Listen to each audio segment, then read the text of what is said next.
Hello friends, मैं वीरू चौहान। संयम UPSC में आपका स्वागत है। जो हमारा पीआईबी द हिंदू का एडिटोरियल और न्यूज़ के वीडियो है, दूसरी वीडियो उसकी डाल रहा हूँ। हफ्ते हफ्ते में टाइम लगे मिलेगा तो डाल देगा, क्योंकि उसमें नोट्स बनाना पड़ता है, काम भी लगता है। जहाँ तक उम्मीद है कि 2 या 3 दिन की एक साथ डाला करूँ, क्योंकि रो न्यूज़ ला के आना इसमें भी एफर्टलेस है और आपके लिए भी थोड़ा दिक्कत हो जाएगी। तो इसलिए मैं सोचता हूँ कि 2 दिन की है, फिर 4 दिन की और डाल दी, ऐसे डाल दी, या अगर रेगुलर हो पाएगा तो रेगुलर भी डाल दी। क्योंकि इसमें कभी कभी ऐसा होता है कि जैसे मुझे पीआईबी से न्यूज़ लेनी होती है, तो पीआईबी की पूरी पूरी न्यूज़ आती नहीं है, वो रात में आ पाती है, तो उससे दिक्कत हो जाती है, इसलिए बन नहीं पाती है वो। तो कोई बात नहीं, आगे देखते हैं, पर अपनी रेगुलर रहेगी, ये पूरे साल की न्यूज़ हम आपको देते रहेंगे, इसमें कोई दिक्कत नहीं है, इसमें दो राय भी नहीं है। ठीक, शुरुआत करते हैं। भारत ने कोडेक्स एलिमेंटेरियस आयोग के 49वें सत्र में खाद्य मानकों के क्षेत्र में अपनी वैश्विक नेतृत्व की भूमिका को और मजबूत किया है। तो कोडेक्स एलिमेंटेरियस है, ये आपको मिलेगा कहाँ पे, जब आप देखेंगे इसको, ये स्विट्जरलैंड में हुआ था अभी। ठीक है, ये हमने इसकी अध्यक्षता करी थी, इसमें नेतृत्व किया था हमने इसका, और हमने अपनी कुछ चीज़ों को। अब कोडेक्स एलिमेंटेरियस क्या है, इसके बारे में देखिए। ये न्यूज़ आपको जल्दी से कहीं मिलेगी नहीं, इसलिए बहुत ध्यान से, बहुत बहुत समय लगा इसको बनाया गया, तो आपको ऐसा ना लगे कि ऐसी दी गई है तो टाइम वेस्ट है, सारा हाथ से लिखा गया है इसमें, और ऐसा कुछ भी नहीं है कि जो आपको बिल्कुल लगे कि हाँ बिल्कुल नहीं मिलेगा आपको।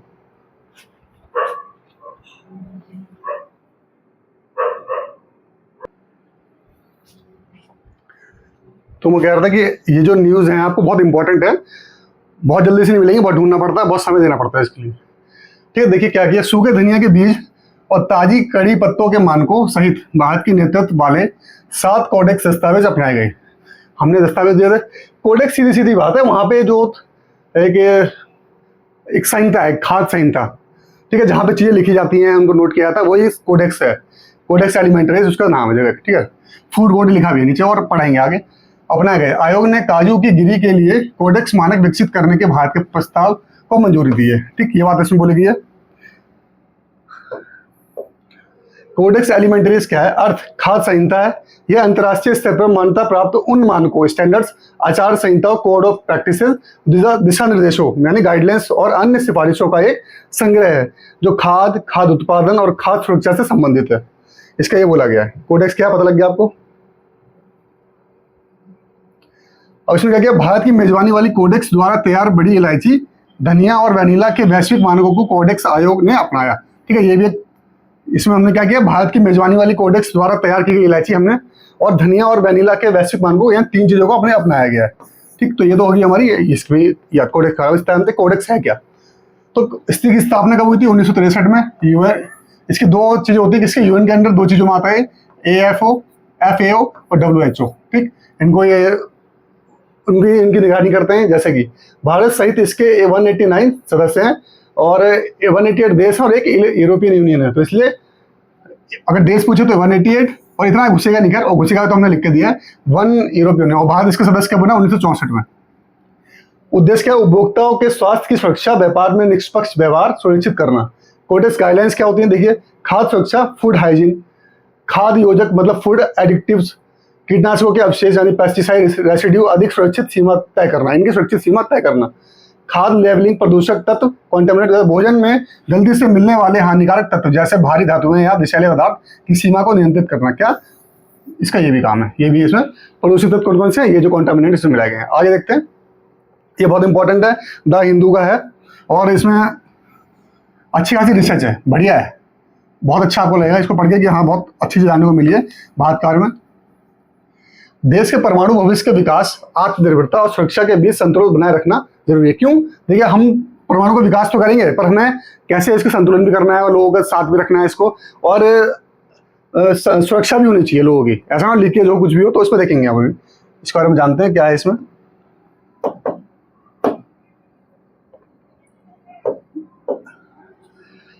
उन्नीस सौ 74 परमाणु परीक्षण के बाद अंतर्राष्ट्रीय प्रतिबंध लगाए गए। हमने जब लाफिंग मुद्दा अपना 1974 में परमाणु परीक्षण किया था, उसके बाद हम पे क्या अंतर्राष्ट्रीय प्रतिबंध लगाए गए थे। उसके बाद 2008 में भारत अमेरिका के बीच नागरिक परमाणु समझौते, नागरिक मतलब जो हम खाली ऊर्जा के संबंध में इनको यूज कर सकते थे, ना कि हथियारों के लिए, ने कुछ महत्वपूर्ण अपवादों के साथ यूरेनियम और परमाणु ऊर्जा संयंत्रों के आयात पर लगे प्रतिबंध समाप्त कर दिए। कौन कौन से?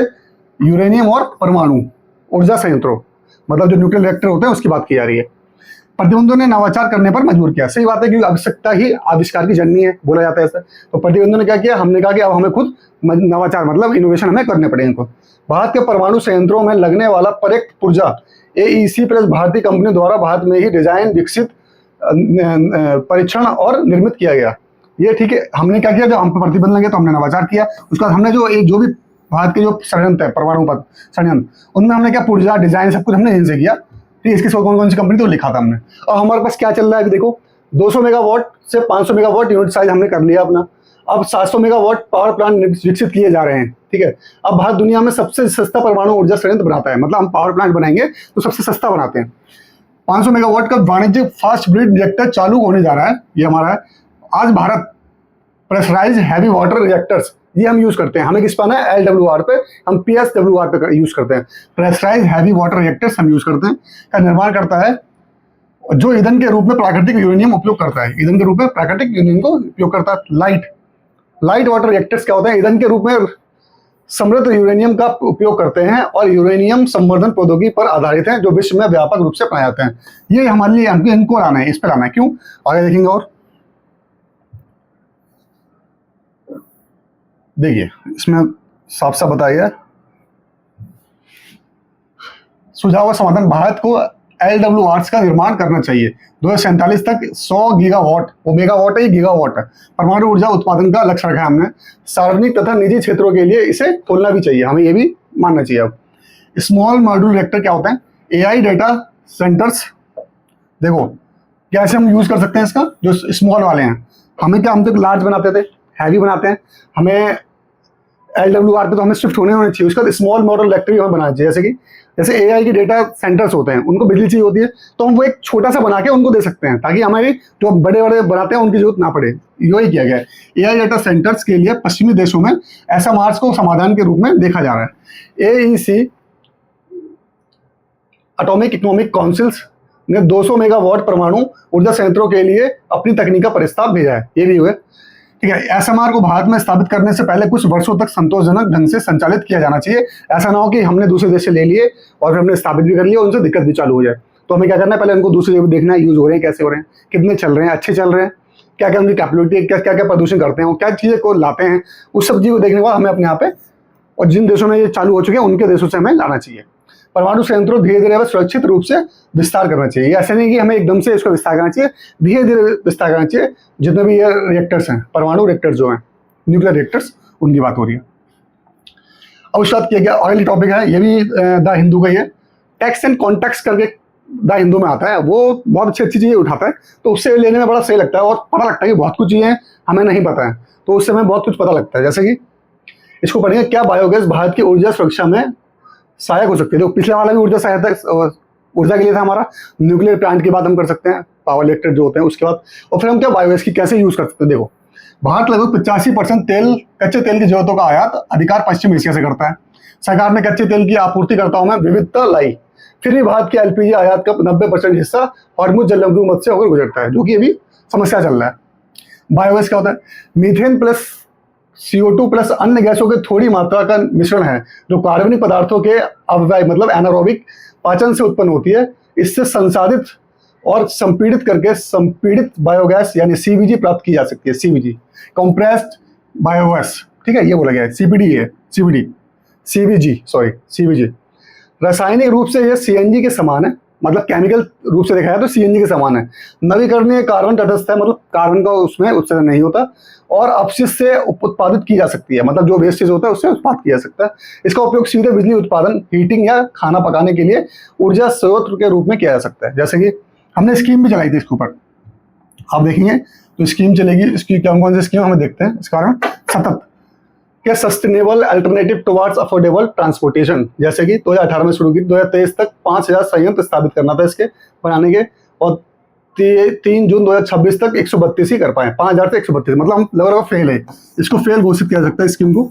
इसमें Govardhan galvanising organic bio agro धन, वेस्ट टू वेल्थ, इसमें बोला गया था वेस्ट टू वेल्थ हमें कैसे यूज करना है। इंक्रीज CBG प्रोडक्शन, मतलब कैसे भी कंप्रेस बायोगैस की प्रोडक्शन बढ़ाया जाए, उसमें गोवर्धन की एक योजना चलाई गई थी। इन योजनाओं की प्रगति सीमित रही। कारण क्या है, बुनियादी ढांचे की कमी, प्रौद्योगिकी कि उच्च प्रारंभिक लागत, जो शुरुआत की लागत होती है, जो इनिशियल इन्वेस्टमेंट होता है वो बहुत ज़्यादा हो जाता है, और जो टेक्नोलॉजी है प्रौद्योगिकी की वो भी ज़्यादा है, निजी निवेश की भी कमी थी इसमें, इसलिए फेल होगी। फसलों को ईंधन के रूप में उपयोग की बजाय, मतलब जो फसल होती है उसको हम ईंधन के रूप में प्रयोग करने की बजाय पशुधन का गोबर और कृषि अपशिष्ट का प्रयोग प्राथमिकता देनी चाहिए। जैसे हम फसल उगाते हैं उससे हम गैस बनाने की बात कर रहे हैं, जैसे हमने क्रॉप उगाई हुई, हम कह रहे हैं इससे हम गैस बनाएंगे, ठीक। ईंधन मतलब जो भी हम यूज कर रहे हैं, फ्यूल बोल दो एक तरीके से, जो भी है फ्यूल लग रहा है इसमें, ठीक। हम क्या कह रहे हैं, हम ये कह रहे हैं कि आप क्या करो, पशुधन का गोबर गैस, जो गोबर होता है वो, और वेस्टेज जो होता है वेस्ट मटेरियल, इससे आप बनाओ फ्यूल, ये बोला जा रहा है।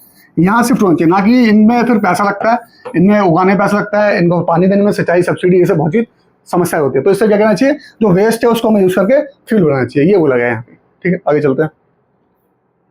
बट ए ट्रायल इन एब्सेंटिया, अब देखो ये GS2 की बात है, ठीक है। इससे पहले जो हमने पढ़ा वो GS3 की बात थी, UPSC के हिसाब से, ठीक है। UPSC का सिलेबस है उसके हिसाब से बता रहा हूँ।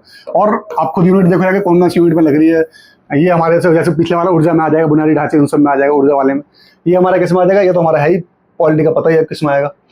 व्हाट इज ट्रायल इन एब्सेंटिया, अनुपस्थिति में मुकदमा क्या होता है, मतलब आप नहीं हो तो आपको मुकदमा कैसे चलाया जाएगा, उसके बारे में बात हुई है। जो हाफिज सईद था उसको हम लोगों ने NBA ने नोटिस भेजा है, क्योंकि वो यहाँ देश में तो रहता नहीं है, फिर हम आतंकवादी और उसके ऊपर केस चलाने की हम बात कर रहे हैं, उसके ऊपर ही पूरा आया कि ट्रायल इन एब्सेंटिया क्या होता है उसके बारे में।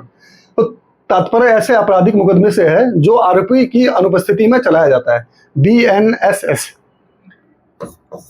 भारतीय नागरिक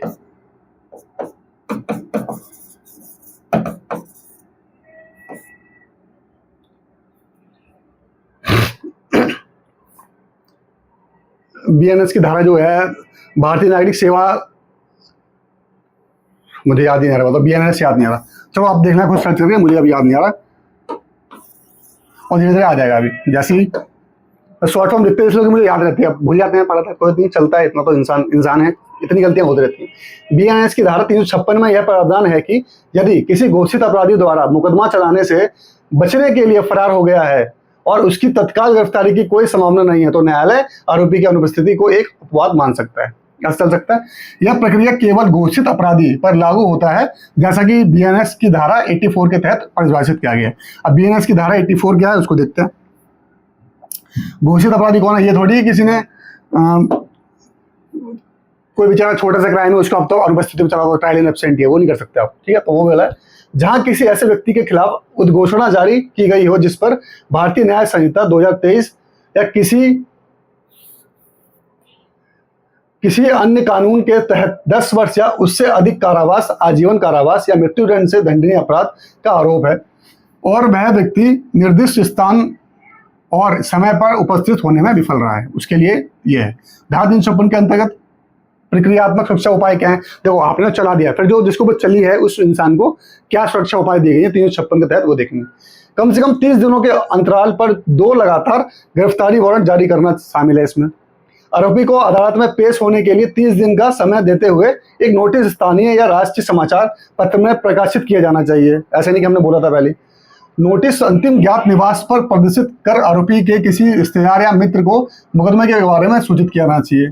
अभियोग तय होने की तारीख से 90 दिन बीत जाने तक मुकदमा शुरू नहीं किया जा सकता, ताकि आरोपी को अदालत के समक्ष पेश होने का पर्याप्त अवसर मिल सके, ठीक है। ये सारी बातें की गई हैं, इंपॉर्टेंट है, हमारे लिए बहुत ज्यादा इंपॉर्टेंट है, प्री में भी आ जाएगा ये, और मेंस में पूछ सकते हो, बड़ी बात नहीं है। ट्रायल इन एब्सेंटिया नया वर्ड है, और बहुत बड़ी बात है कि अगर कोई अपराधी नहीं है तो उसको कैसे केस चलाया जाएगा। BNS की धारा 356 और धारा 84 उसके बारे में बताया गया। अभी लास्ट है अपनी न्यूज आज की, दिव्य कला मेला क्या है, 31वां 14 से 22 जुलाई तक कोलकाता में रहेगा। क्यों, पहली बार भारत सरकार एवं पश्चिम बंगाल सरकार के संयुक्त प्रयासों से किया जा रहा है। तो 31वां, पर पहली बार इन दोनों प्रयासों से किया जा रहा है, बहुत बड़ी बात है, इसलिए मैं डाल देता हूँ इसको। ठीक है, आ भी सकते हैं, पर जान लेने में क्या बुराई है। दिव्य कला दिव्यांग के लिए है तो वो भी देखना जरूरी है। दिसंबर 2022 में शुरुआत किया गया था, ठीक। यह दिव्यांग कारीगरों एवं उद्यमियों मतलब एंटरप्रेन्योर्स, जो बिजनेसमैन होते हैं उनके बारे में, उद्यमियों नहीं है, जो उद्यमी नहीं है, ठीक, बिजनेस के लिए एक समर्पित राष्ट्रीय मंच प्रदान करता है। यह दिव्यांग उद्यमियों को भारत एवं विदेशी बाजारों तक पहुंच प्राप्त करने का अवसर प्रदान करता है। इतना सही है, बहुत ज्यादा नहीं था, सिंपल है, इसमें कोई ज़्यादा ही खास नहीं है। और पर मेरे को लगा कि डाल देना चाहिए इसमें, क्योंकि हमें बहुत पहली बार कोई सरकार ने मिलकर दोनों ने काम किया, स्टेट गवर्नमेंट ने, क्योंकि उस सरकार में पहले होता ही नहीं था ऐसा, ना इन सरकार से ऐसा हो पाता था। मतलब समन्वय की कमी थी, ठीक है, कोऑर्डिनेशन की दिक्कत थी। तो आज की वीडियो समाप्त करते हैं, तब तक के लिए खुश रहिए, स्वस्थ रहिए, जय हिंद, जय भारत।